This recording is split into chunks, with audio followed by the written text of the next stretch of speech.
Hi everybody, my name is Dr. Joseph Hammer, and in this video I'm going to be talking about how to get a strong letter of recommendation if you're trying to apply to a PhD or a PsyD program in counseling psychology, though a lot of this advice will also apply to those interested in clinical or school psychology as well. So everybody knows that you need to get typically at least 3 letters of recommendation from people who know your professional work in order to successfully apply to a doctoral program in counseling or clinical or school psychology. And what people don't realize is not only do you have to show that letter writer how intellectually capable you are, but there's also some other attributes, some professional qualities that you need to exhibit in their midst for them to be able to say good things about you. And again, it's not just 3 letters of rec, it's 3 strong letters of recommendation. If you cannot get a strong letter from a letter writer, it's not worth getting one at all from that person, because a lukewarm or a so-so letter is a kiss of death.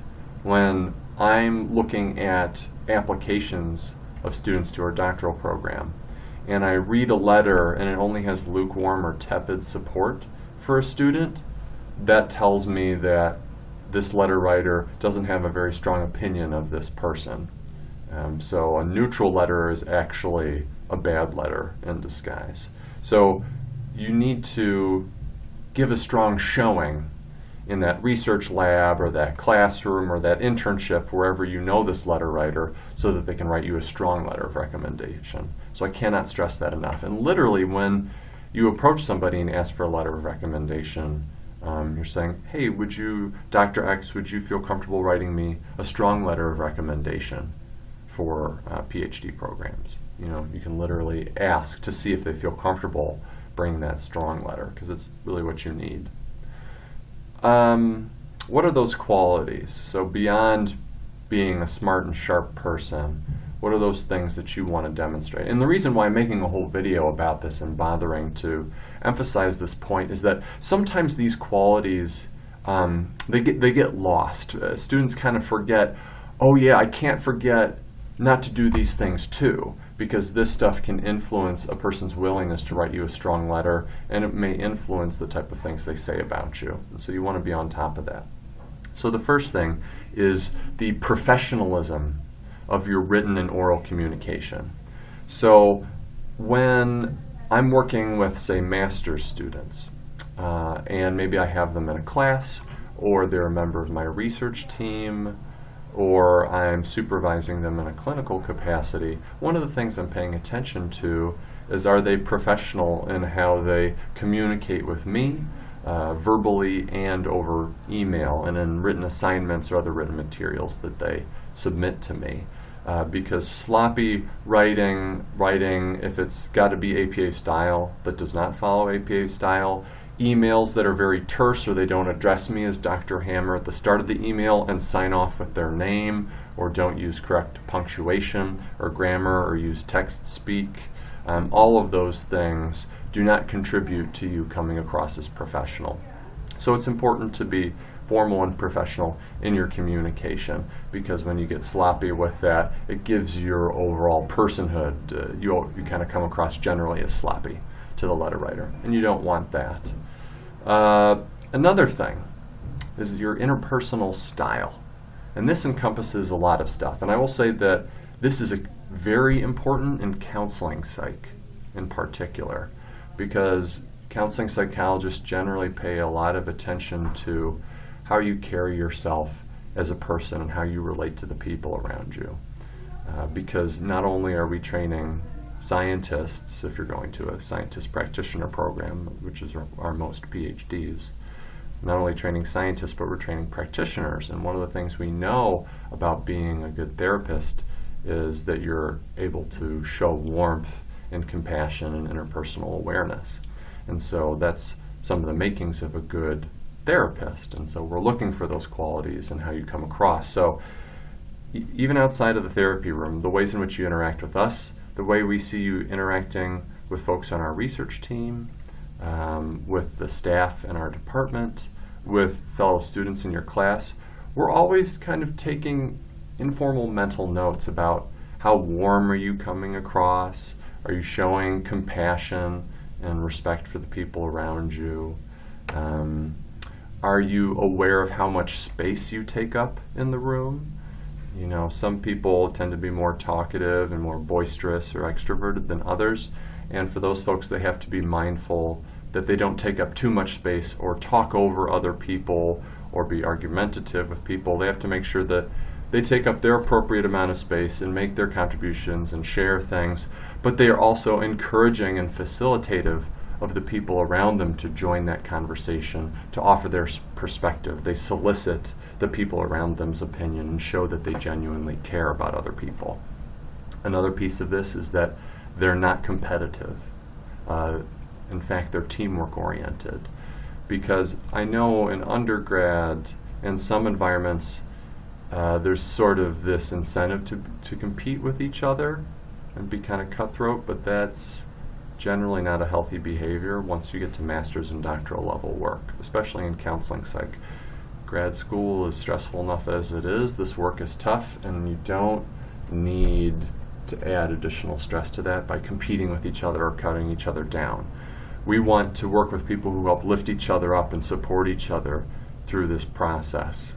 And so we're looking for folks who bring that team approach, who are not very, very individualistic and do things on their own and kind of just focused on themselves and their tasks and their goals, but people who also attend to the people around them, care about them, and look to lift them up. So that interpersonal stuff is very important. Also be mindful that you don't come across as too prideful or haughty or arrogant. This was a problem I ran into, which I've talked about in some other videos regarding my white male identity and some of the privileges that come with that the way I was socialized and kind of shaped by my environment was to be somewhat arrogant and haughty and think very highly of myself. And that's something that I had to work on and be mindful of so that it doesn't escape and come out and lead me to interact with people in a way that doesn't show them the respect they deserve and that would paint me in a bad way. So I've had to work on reining that in from my socialization. And so you want to own your strengths and acknowledge praise and compliments when they come and celebrate those strengths. And at the same time, you don't want to cross that line where it gets into this prideful territory, arrogance, looking down on other people, thinking you're really hot stuff, prioritizing your things over the other things that people have going on. So just being mindful of that. And generally when it comes to gender socialization, this can oftentimes, just because of how we're differentially socialized, this can be usually a bigger pitfall for guys because guys tend to be more socialized towards the haughty direction. That's less common for women to be socialized in that direction. And third and final, personal qualities you also want to exhibit: initiative, drive, and the ability for what I'd call semi-autonomous functioning. So let me break that down. Initiative and drive are kind of similar, right? If you want to get into a doctoral program, you're going to have to be a self-starter. You're going to have to be a self-motivator. You need to be able to, for chunks of time and for pieces of projects, kind of go on your own and be independent and be able to set deadlines, manage your time, do tasks, keep yourself focused, and get things done. We cannot babysit folks to do the things they need to be doing. Faculty's role is to provide advice and guidance and support at key moments. So when you have questions or things or need help with certain pieces, you come to us, we provide that consultation, you learn from that, and then you become a little bit more autonomous. You've now learned a thing that you can somewhat do on your own, so that that professor doesn't have to explain that thing a second time or redo that task for you the next time. And there's plenty of nuance to this, but in general, the idea is that we're going to help you with the pieces you need, and then you can go off on your own and make progress, and then when you run up some things that are difficult and you have questions about, then you come back to us, we clarify things, and you move on. So it's this iterative process of continuing to grow. So that's why I talk about semi-autonomous functioning, because you're able to work on your own for periods of time and self-regulate, but you're not completely autonomous because you're in training. You need consultation, you need growth and assistance from professors and the other folks around you. So you want to be able to, in whatever you're doing, show that ability to get stuff done of your own volition, while at appropriate points checking in, getting training, getting support from the professors and other folks. So those are the three big personal professional qualities that I want you not to forget about. So when you're hoping to get good letters in the few years leading up, whether you're an undergrad or a master's or whatever, in those first few years leading up to when you're going to ask for those letters, because it's time to apply for doctoral programs, make sure you're showing them these personal qualities that I talked about. You know, you want your professors in your letters of recommendation to be able to talk about your professionalism in written and oral communication, talk about your interpersonal style, your warmth, your awareness, your right balance of respectfulness and owning your strengths and not getting into prideful territory, and third, that initiative drive and ability for semi-autonomous functioning. So demonstrate those things, do what you need to do so that you're bringing your best self forward and people can praise you for those qualities, because if you don't attend to those things, that can oftentimes really hamper what would otherwise be a strong letter of recommendation. So thanks for listening. Please check out my other videos. I got a lot of stuff on my channel, and good luck.